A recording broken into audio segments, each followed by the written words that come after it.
let's go ahead, and what we're going to do in just a minute here, let's talk about some of the other items on this particular truck and some of the important things you want to keep in mind as far as the truck goes. Okay, so let's go back to our PowerPoint in this case, and this just gives you some idea of what we have under the front cover. Under the front, of course, we have a 240 volt Pro power module, so that's the one that supplies the power to the rear plugs in the bed.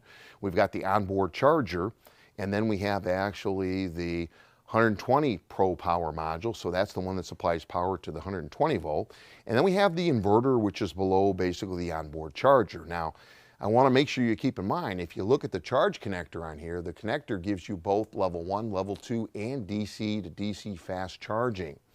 So it's a misnomer in our industry. You know, we say we're going to hook up to a charger. We're not really hooking up to a charger if we go a level 1 and 2 charger. Level 1 and 2 chargers supply AC voltage to the actual truck here in this case. And if it's an EV car, it's pretty much the same information. But that onboard charger that you see in the picture on this PowerPoint, that onboard charger is actually what converts the 110 or 220 AC to DC to actually do the charging on the battery pack. So the charging is not really done by your extension cord really. The charging occurs actually in that onboard charging device that you see there. So any level 1 and 2 charger, that onboard charging device, which is under the front, is going to actually be the device that converts the 110 AC volts from your house or the outlet plug or the 220 from the house into DC voltage, and that's going to charge your battery. So really, you know, what we call a charger, a level 1 and 2, is really an extension cord that's a little fancy. It supplies that AC to this truck. The truck then charges. Now, it's a little different when you're talking a DC to DC fast charge, because then you have a real charger. You might be hooked into 440 or whatever it might be AC. We convert it to DC at the charger, which is not on the truck, and then we hook up to 2 big pins on the truck plug, as you can see. And what ends up happening very simply is we charge directly DC from the actual charger to the truck. So big difference there. Level 1 and 2 charging, our AC going into the truck actually converts it to DC and does the charging. That's the truck's job. But if we go DC to DC, the DC to DC charge goes directly from a charger that puts out DC to DC on the truck battery. Pretty simple as far as that goes. So keep that in mind. Now, there's specific lifting points on the Ford F-150. You want to keep in mind very simply that the battery's in the center mass of the truck. It's nice and low, so we have good cornering and such. You can see from the slide here where the lift points are, so always follow the correct lift points. Now, we've got the front area here, and there is a 12-volt battery. It's a special AGM battery, and it is serviceable, okay? Remember, you do need the 12-volt battery to close the contactors on the actual high voltage system and the high voltage battery. So let's go ahead and take a tour under this frunk a little bit here to show what goes on. There is a lid over here, and this lid, to get it off, you need to pull it upward first, okay? So we need to go up with the lid, and then we're going to go ahead basically in this case and pull it out, so up and out. So this is the lid that basically hides our 12-volt battery. So we want to keep in mind the battery is serviced right through here. It's a very small battery. It's a very expensive battery. So these batteries ought to be tested like a regular battery. We test them like a regular battery, and we're in pretty good shape as far as that goes. So don't forget about the service opportunities on that 12-volt battery.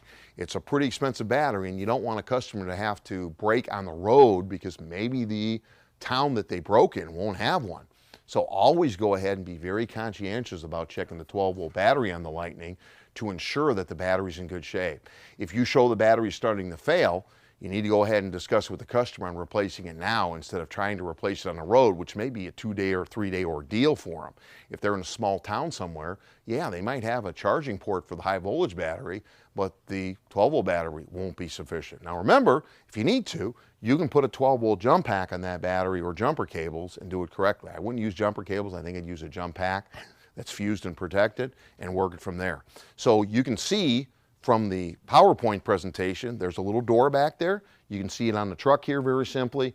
We can go ahead and open the door up on the front, and we can go ahead and get to that 12-volt battery. So it works out fairly good for us as far as that goes. Now, remember, there's also a 12-volt terminal right on the fender well area.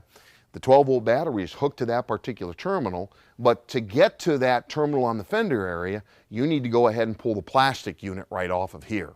So the plastic unit has to come off. So you pull the plastic unit off and you can get to that particular jump port. So you don't have to pull that battery and get onto the battery if you don't want to. There's actually jump port located right over here. Once again, you need to remove this plastic and it involves clips like we took off on the other side. So keep in mind, there is a symbol up here that shows battery jumper cables right here, but you have to pull this plate off of here, and that means turning these clips to go ahead and pull this plastic plate out of here. Then you can get to the jump ports, okay? So jump starting it is not a big deal.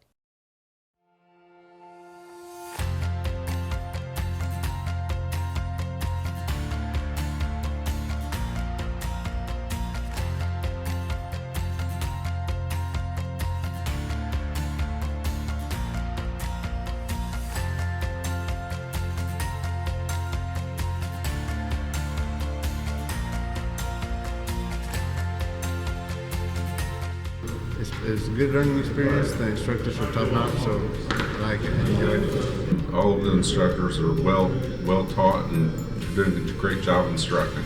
Again, it's new information, a lot to learn, so it was well worth the trip.